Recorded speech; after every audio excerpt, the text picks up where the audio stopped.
Welcome everyone to the next episode of Purposely. There's been a bit of a break in between episodes. I've been taking a bit of break. I've had podcast fatigue, but I am so excited to introduce you today to my next guest, Charles Myssy. Welcome. Thank you very much, Emily. It's an honor to be here. Now, Charles is coming from Bondi in New South Wales, just so everybody knows.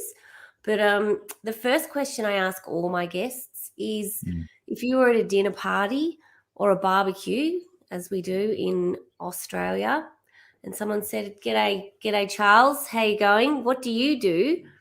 How Mm. do you explain what you do? Because you've got a really interesting background. You've got your finger in a couple of different pies. So I'd be really interested to hear how you tell people about what you do.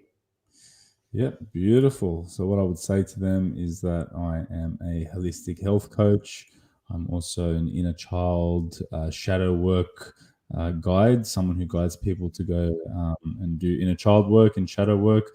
And I also run a drum circle here in Bondi, which is a community of individuals where we all meet up and play music. And we also perform and play gigs. So, those are the three main things that I'm doing. But the way that I would simplify it is essentially doing what I love, and therefore I'm sharing love from within me. And the way that I do that is via helping people with their health, helping people with their emotions, understanding their trauma, what's going on deeper within them, and also helping people just connect with themselves in a very fun, safe environment for them to just be able to express themselves and dance and meet new people. I've also got a health studio here in Bondi where I host sound healings and meditation classes and all types of ceremonies. So yeah, it's essentially just showing love and giving love out to the community. That's what I do. Well, I love it. And what we need right now more than ever is more love, right? Because we were just talking about it very briefly before we jumped Mm. on. There's a lot of division and hate going on out there. And I was talking to someone about it the other day. You've got these two camps, and they're kind of both as bad as each other. Mm. That are just hating on each other. Mm. Um, and it's very, what a time to be alive. But before we go down that rabbit hole, Mm. I'd really love to hear your story, because quite often when people get into the type of work that you're doing, there is a story behind the story. So let's go right back to the start and hear the story of Charles, and let's hear Okay. about why you were drawn to doing this type of work with people. Beautiful. Love to share that. Okay. So, it all starts when we exit the womb of our mother and exit the cosmic portal of their vagina. We enter this world and we're just like, what is going on? What is this place? So I was born into a family that were immigrants. They came here when they were young. My parents, they escaped from a civil war in Lebanon. And my mother came here when she was 13. My dad came here when he was 19. They both could not speak the language. Their childhood, there was an immense part of their childhood that was filled with experiencing high levels of trauma due to seeing dead bodies and explosions and being in buses where there was bullets going off, and obviously being in the family dynamic where there's lots of fear and stress and anxiety occurring. So they essentially connected with each other and created me. Now, how my story continued from there is I experienced my own version of trauma as a child, as from my perspective, we all do in our own different ways.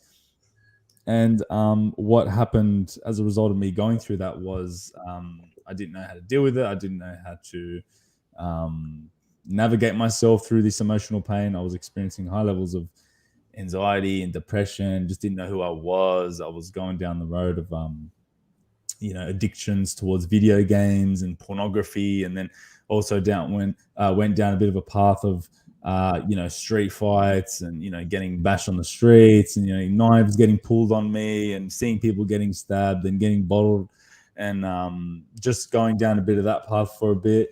And really, the main reason why I can say that I was going down all these different paths that weren't serving me at that time was because I was incredibly lonely deep inside, very lonely, and felt very stressed as a result of feeling lonely. Felt like I was different, not accepted. I was just hanging out with these a group of individuals at that time to just feel like I was accepted in some type of tribe. And to be honest, we all pretty much felt the same as well, which is why we could all relate to each other. So we were all just dealing with our pain as best as we could back then. And yeah, so there was a period of my life where it just wasn't helping me. I wasn't very social. I was spending a lot of time in my room just playing video games, or anytime I was social, I guess from society standards, it'd be considered quite anti-social behavior. And I was just very heavily in my chaos back then. I had no structure, no direction. I wasn't able to flow in a healthy masculine energy because I didn't grow up with a healthy representation of a masculine energy. My parents split up when I was about 8 years old. My dad was not around. Very rarely after that he'd come in and out of my life. And so yeah, I just didn't know who I was, and I was heavily wounded and heavily in pain. And this whole spiritual journey for me started, there was a few different things that kind of kicked it all off. One thing was I got into boxing as a young teenager. That kind of put me up on the right track, and I finally found a way to start channeling my anger. I attended anger management at school. I was, like I said, I used to punch walls at home. So I found a way to start channeling my anger, which served me very well at that time. It didn't solve my issues, but it just gave me a new way of coping with the pain. And after that, I got into training. I got, a bit more structured. I found like a healthy masculine energy to flow into. Like you go to the gym 5 times a week. You follow this training program. You organize your food. So I started getting more structured, and then I was able to start channeling that a little bit more into my other day-to-day life. I started being a bit more structured with work and like cleaning my room, just like little things like that I think is very important, especially men growing up, just having that structure there. And, this whole spiritual path started when I started traveling. And the reason why I started traveling was because I experienced a relationship breakup in my early 20s. And what happened as a result of going through that relationship breakup was it opened up some old wounds from my childhood. Yeah, abandonment. Yeah.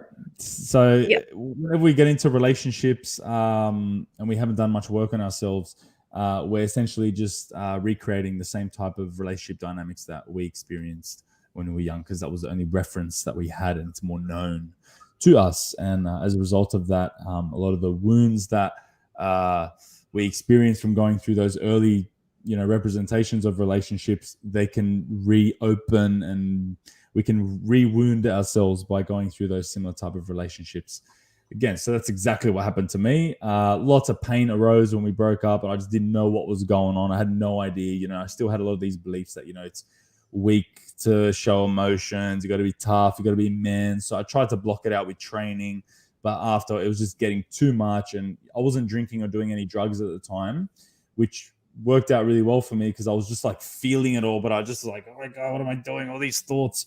So the only thing that I knew how to navigate myself throughout that time was to start traveling. So then, so you ran away in a way. Yep, went away, went to South America. I was in the Amazon. I was in Machu Picchu. I was just like in all these amazing, spectacular places, and I was just like, whoa, I'm starting to feel something a little bit different now. And what I noticed was it just finally gave me time away from everything to just start processing my thoughts and start challenging some of my limiting beliefs, because I was in environments that was challenging me, and I was in a slum, I was in the jungle, like I was just in all these places, just having these realizations like, fuck man, what am I worrying about all this stuff? Oh my God. And then so I kept traveling after that, and I went all around Africa. I went to the Middle East, I went to North America, I went to Europe, did all that. Spent a lot of time in Central Asia. I was spending a lot of time in the Himalayas, in like all these Buddhist countries, and going to all these temples and seeing all the Egyptian pyramids and Petra, and hiking like for weeks. I did like a 3-week hike in Lebanon. I did a 2-week hike in Nepal. I was just like doing all these hiking, climbing mountains, going on safaris, camping. Like I was just putting myself in just really extreme situations. Yeah. And the reason why I was doing it was because I was looking for answers. Yeah. Yeah. I was going to ask you, so what do you think the reason that you were doing this? Because I mean, this is a common thing that people do, right? Is they go out there into the world, they go searching. Like, what do you think you were searching for?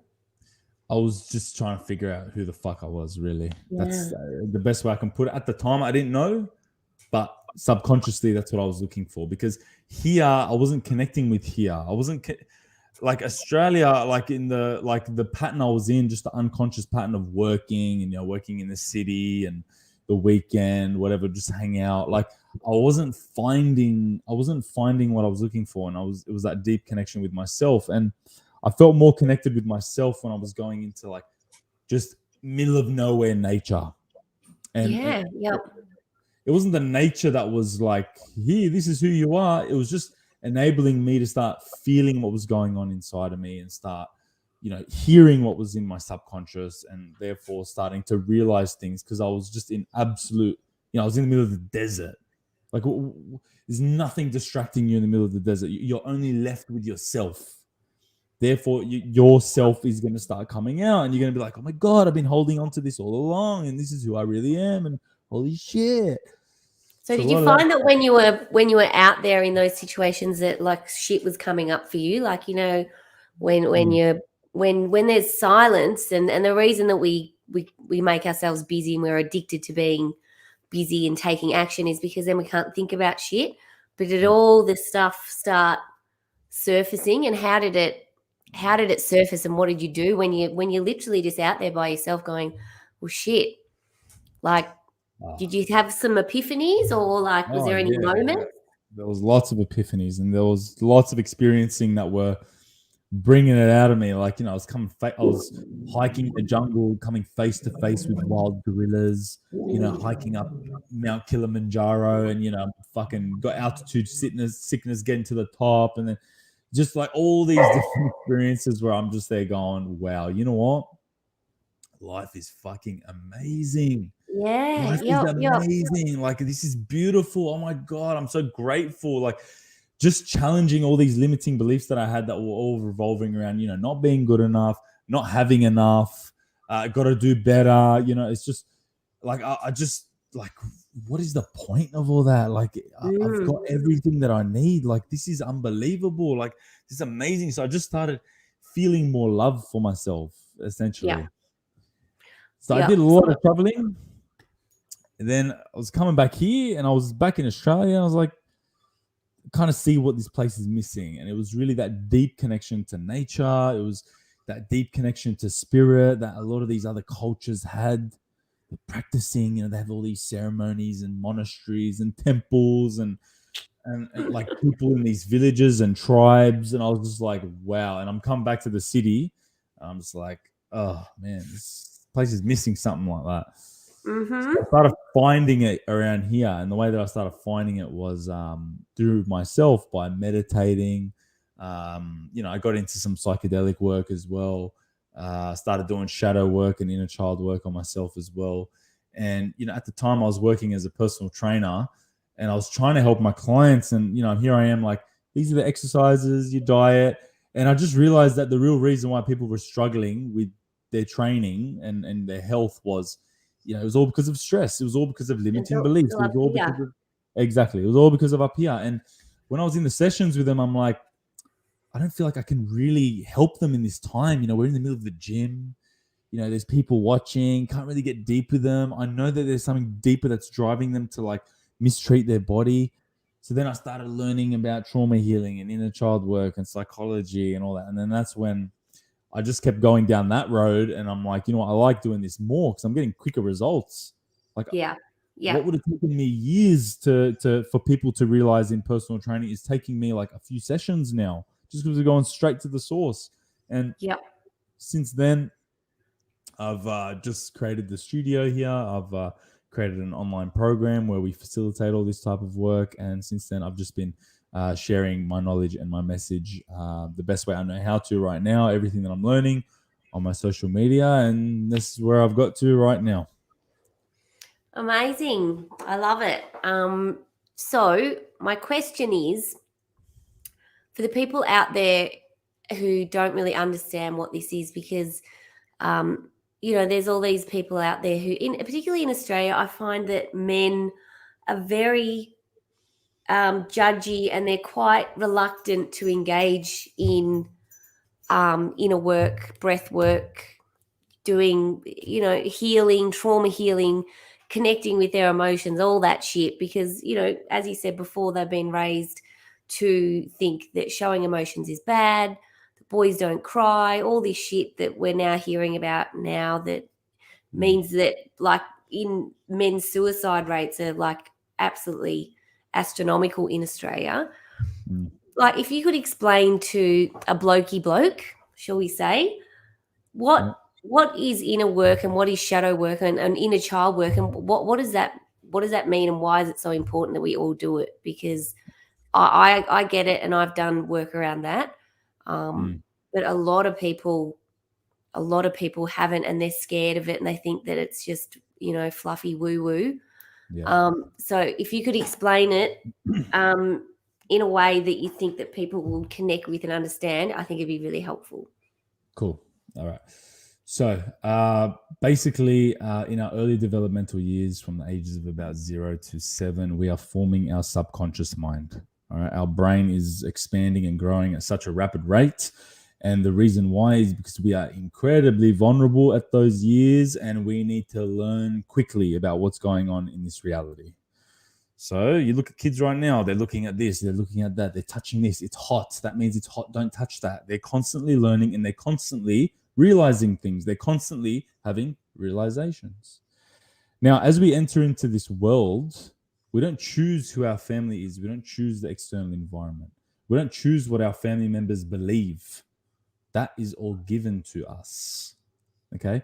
And what their beliefs are all revolved around, that we take on and that we learn from them by experiencing reality with them, our parents, our teachers, all the media marketing that we received at that time, our social circles, is how to give and receive love, how to sing and how to be heard, how to feel safe and secure, what to believe, what your values are, your sense of identity. These are all the things that we learn. Now, I want you to think of what you learned in those early developmental years as old software programming. Now, as an adult, the longer that we go on through life, the less our brain starts to expand and evolve at that really fast rate of when we were young, which means that after that, we essentially just continue to run the same program unconsciously. Yeah. It's like we finish childhood, and then we're at teenage years, and then, we're going through teenage years, and then next minute we're an adult, and it's just like, we're looking back at everything that just happened, then going, what the fuck was all that about? Like, I can't even remember half the stuff that happened. And essentially, as adults now, we're running 95% of our day-to-day lives unconsciously using that software programming. So now, as adults, if we are running the same patterns, if we're making, let's say, the same mistakes, or if we're seeing things in the exact same way, or we're choosing the same intimate partners, the same type of people, or if we're treating people the exact same way, or we're running the same type of behavioral patterns, whether it's, with certain types of, alcohol or food or whatever it is like that, or if we're treating ourselves the same way when we're feeling certain types of emotions, like, oh, okay, I'm feeling sad now. I shouldn't feel sad. It's bad to feel sad. I'm judging myself. I'm beating myself up about it more. This isn't helping me. It's getting more intense. Whatever it is, these are all of our subconscious programs running. Now, what is inner child work? Well, inner child work is identifying right now what areas of your life aren't serving you, whether it's in your relationships, in your social life, with your work, with your behaviors, with your health, whatever it is, with your lack of confidence to publicly speak, whatever it could be, anything.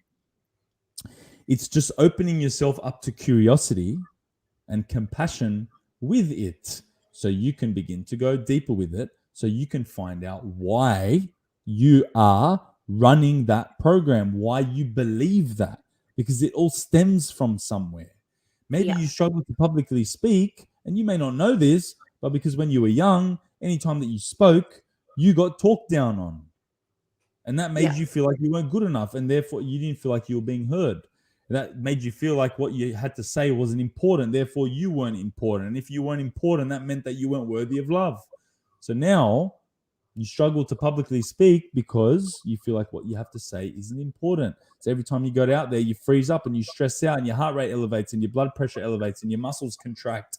Only you know how to describe it as I can't publicly speak. But you got absolutely no idea on the deeper level as to why you don't. Yeah. Because the only reason why is a story. So with the inner child work, we go deeper. We reconnect your inner child. You listen and see and hear your inner child, and you find out all of this information. So that gives you an immense amount of understanding. With understanding, that's you. I'm sorry. That's all right. With understanding, that's when it's more clear. It makes sense. It's like I get it. I get why now. It's not because I have anxiety and I'm just really shit at publicly speaking. It's because of what happened to me when I was young and what I made it believe about me.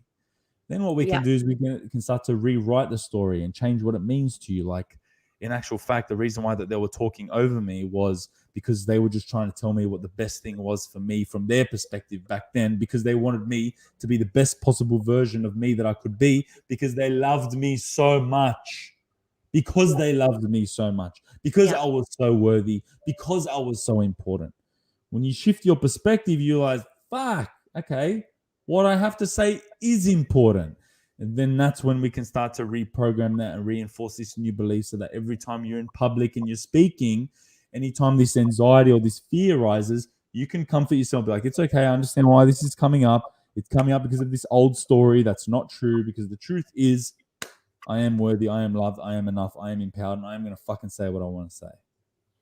I love it. That's a beautiful, beautiful explanation, because it's not woo woo. It's all there. Like every pattern of behavior that we have is there for a reason, and it's because our unconscious mind's job is to try and protect us and create stories that protect us, and that's what it's doing, good or bad. And sometimes it just gets a bit confused. But I love that, and I feel like it's so important, and there's so much more discussion around this, and I think that it's becoming a lot more mainstream. But it still does have some stigmas around it, which is a bit sad, because I mean, men in particular have been holding in their emotions for so long, and we know that a lot of dis-ease, a lot of people who are sick are actually just holding on to trauma that is unreleased in their body, and then it manifests in a certain place in your body, a lot of the time metaphorically. Like, I've done some stuff around meta medicine. I don't know if you've heard of meta medicine, but I don't know. That sounds cool though.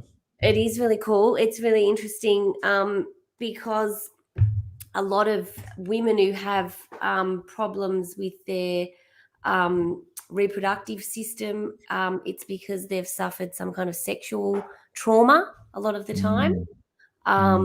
There's all kinds of stuff. But anyway, we won't go there. Cool. But what I wanted to ask you was, I've really been loving your content lately around this issue of, the vaxxed versus the unvaxxed. And it's I actually had to take a break from social media a couple of weeks ago. So I was just like, I can't actually be on here. It's just so negative. There's so much negative energy. There's so much division. There's so much hate. And what we need more of is love and acceptance, because I shared your particular post about this as a story, and then I saw so many other people sharing it. Like, I just think it resonated with so many people. But let's just talk about that, because that's it's a brave thing to do, because a lot of people are too scared to say anything about this, anything about their beliefs, because there is so many people just ready, the keyboard warriors, ready and waiting to vilify people. So why did you make that stance, and where did that come from? And let's just talk about that for a minute, because I just really think your views on it are very, very helpful for people, rather than divisive, because what we need to be doing is bringing people together, right? Not separating everybody and I think so. segregating people. Yeah. Okay. Reason why I wrote it was that week I got like I have one-on-one clients, and I have a group where I facilitate inner child work and shadow work in a group as well.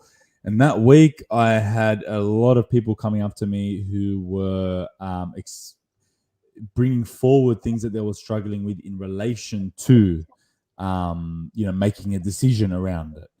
And my job with this is not to tell people what to do. It's not to tell people what's right. It's not to tell people what's wrong. It's not to tell people what to believe. That's not what my job is. My job is to guide you, so then you can tell yourself what's right for you. That's all I'm here to do. Help you feel safe, seen, and heard while you make a decision that is best for you, that's aligned with your true self and your true essence, and it's not coming from a place of fear. Yeah. Okay. Now, when I was guiding a lot of people through these conversations, the deeper you get with it, the realize that a lot of the reason why these choices are right now are being made, and why it's hard for people to make these choices, is because of stuff, again, that links back to their childhood. Okay. Believe it or not, it's, I was getting people coming up to me, and there was some of them were stressing out like they're going to lose their jobs because they're choosing not to get it, and their family's judging them, and they're saying, if you don't get it, you can't see us, and all this sort of stuff. Or one of them was scared of losing her job, and basically we went that deep with it, and what they were really fearful of was not being enough, or being lonely, or being being confused as to what to do next, and them struggling with their ability to deal with confusion. So I essentially just guided them through the conversation, and just by listening to them and hearing them and just asking the right questions, they were able to put themselves into a state of mind that allowed them to accept the decision that they were going to make. One of them was leading her towards the decision of taking it. One of them was leading her to the decision of not taking it. So I'm not there telling them which one to do. I'm just like, well, what's right for you? Yeah. And then they make the decision. And then for them, it was helping them make it coming from a place of love. Right? Then I obviously started observing what was going on social media.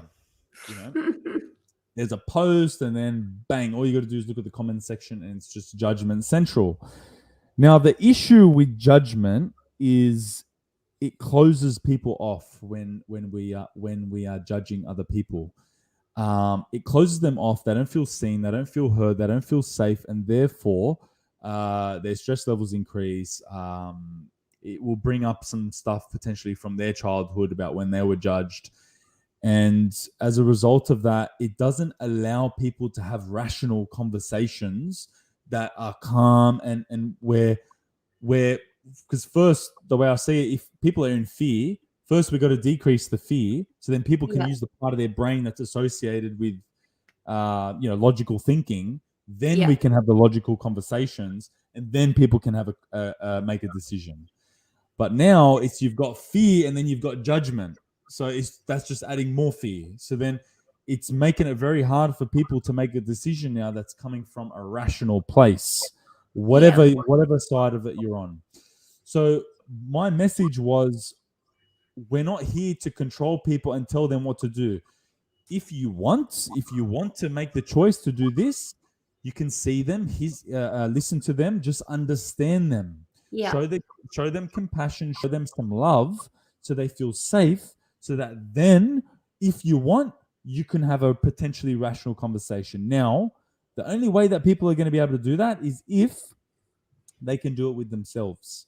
Because the reason why people are judging right now is because they judge themselves. And the reason why people are judging is because they're judging others to try and control them, to put them in a certain direction as to what they should do. Very similar when we were kids. We didn't get the best marks at school. Our parents would be like, you got to try harder next time.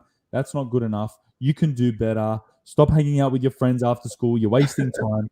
They are using judgment with the positive intention of improving this child's ability to be more intellectual. But all it's doing to the child is making them more stressed, They feel like they're not heard, they're not being good, they're not good enough. And as a result of that, the connection between the parent and the child there is being very highly disconnected. And if we are going to have these type of conversations now, which it's a very important time to have these conversations, this is a unbelievable time collectively throughout the world to have conversations about other people's belief in a respectfully compassionate and understanding way. Now is the time to practice. It's now. So when we're having these conversations with people, it's going to be challenging hearing their beliefs coming up, because it may trigger us, because we'll be like, oh, but you're so stupid. How can you believe that? You're such a conspiracy theorist. You're such a sheep, whatever it is. The more that happens, it's just creating more of a divide. We're not seeing them as human. We're seeing them as someone who deserves to get killed, deserves to die. Like, you're seeing some of these messages. It doesn't take long. You're seeing who's writing these messages. It's some 60-year-old lady, with like a photo with her and a dog on her profile picture. Like, and she's saying like all these people should die. You're just like, yeah. That didn't take long for people to get to that point. It's crazy, isn't it? What do you think though about the role of the media and the government in fueling this division? Because I'm from Victoria, and I lived there through the last year's lockdown, and let's talk about Dan Andrews in particular.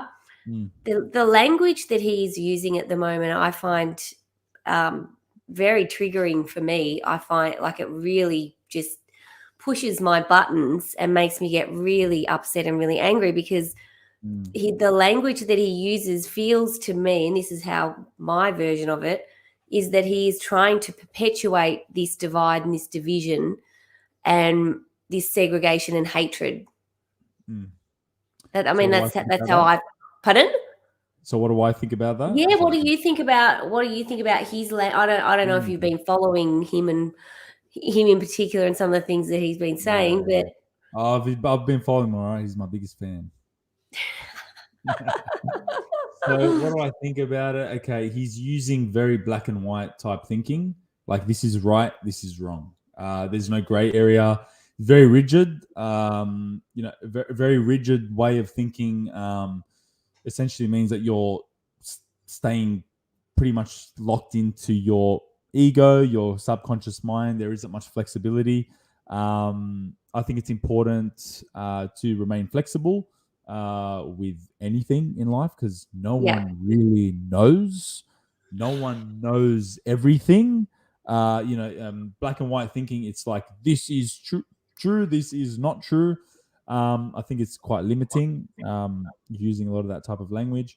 That's one observation I'm seeing from him. Obviously, he's judging a lot. He is making a lot of judgments.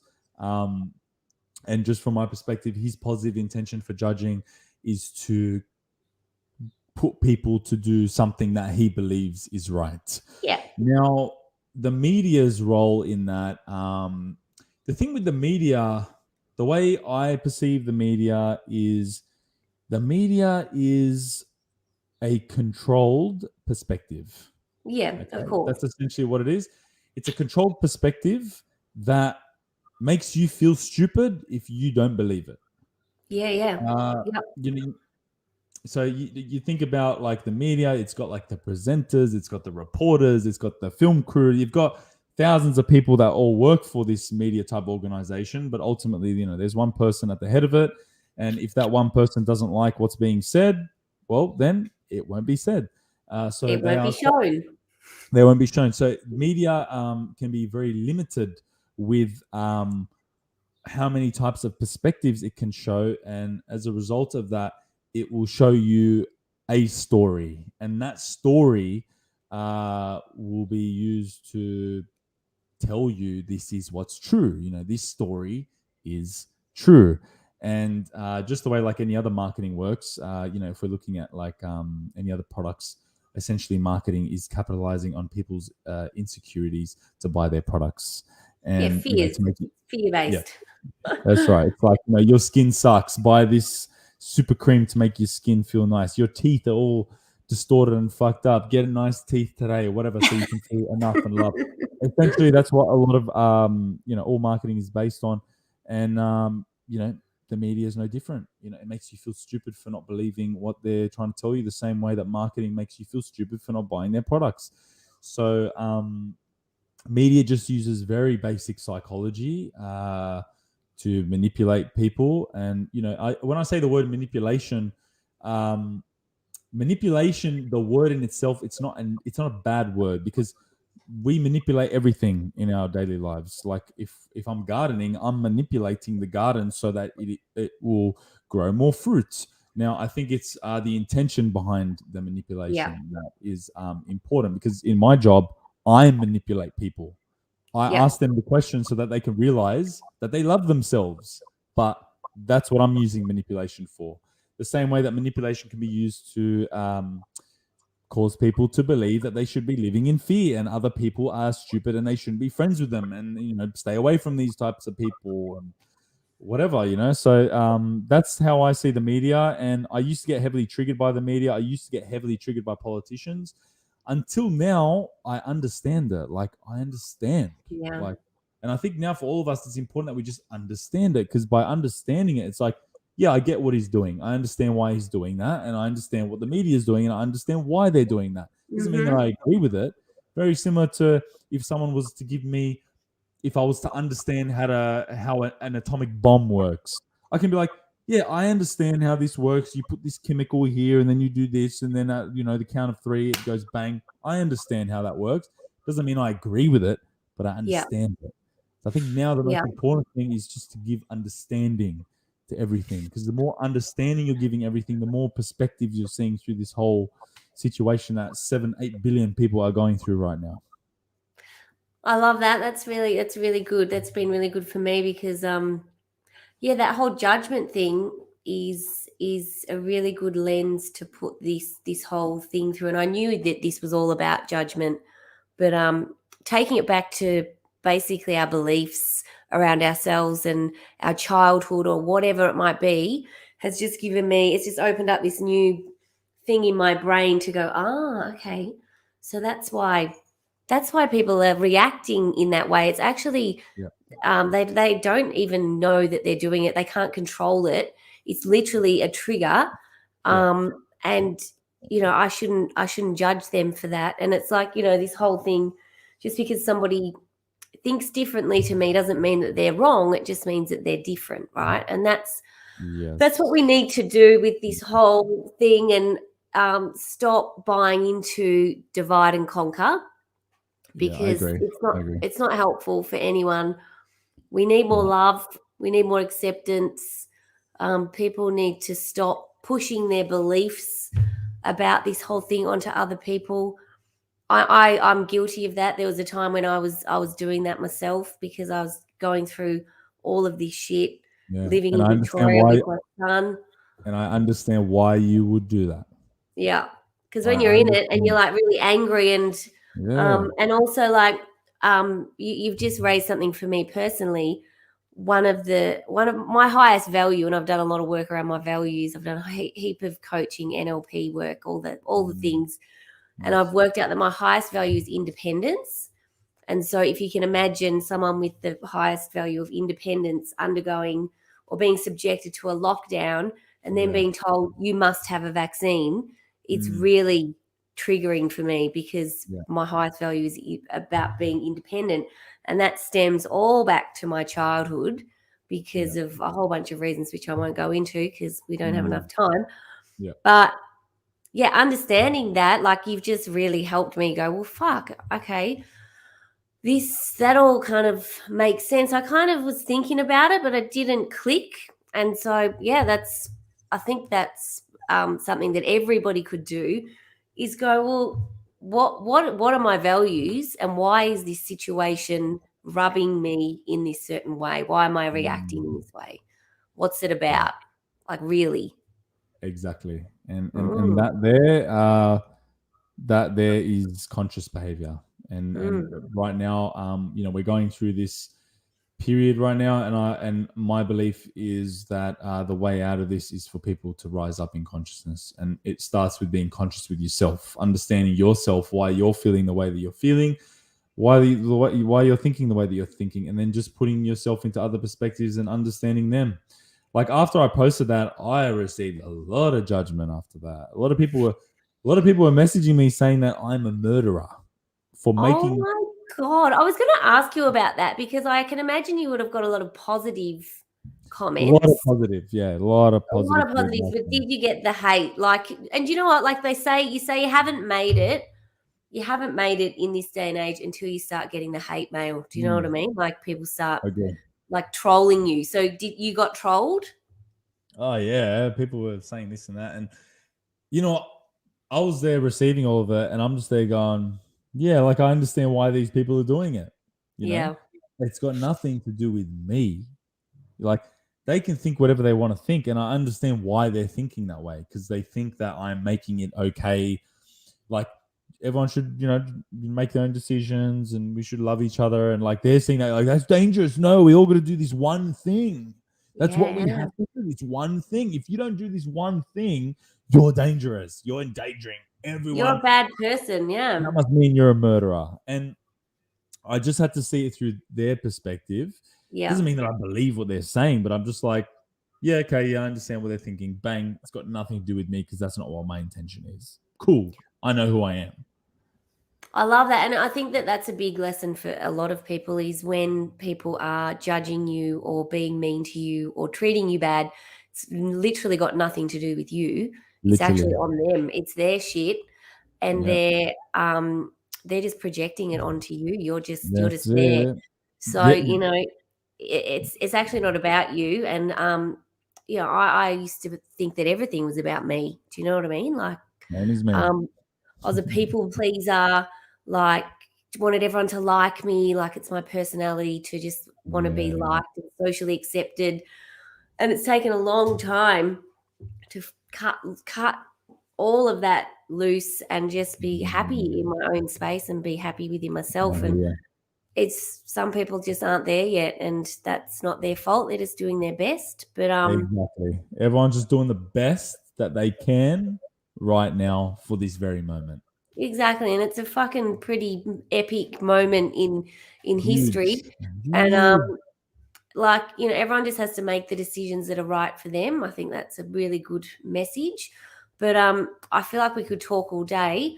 But if people want to learn more about you or follow you or work with you, where is the best place to find Charles Myssy? Beautiful. I'd say best place is Instagram. So at Awesome. Charles Myssy MYSSY. Just hit me up there. I've got loads of content there as well. You can get more of an understanding of the message that I'm pushing right now. Got lots of links to my website there. If you want to work with me, just send me a message. You can also find my email there as well via the links on my bio. And if you want to do some deep exploration and some inner child work and some some shadow work, I would love to connect with you and start raising up the consciousness in this world because the time is now. I love it. Awesome. It's been so amazing hearing your story. And Thank you. go follow Charles. And we will also publish all of the links to his stuff when we publish the episode on Spotify. But thanks for listening. And thank you so much for very, very generously giving your time. I really appreciate it. Thank you very much for having me. That was a great chat. Loved it.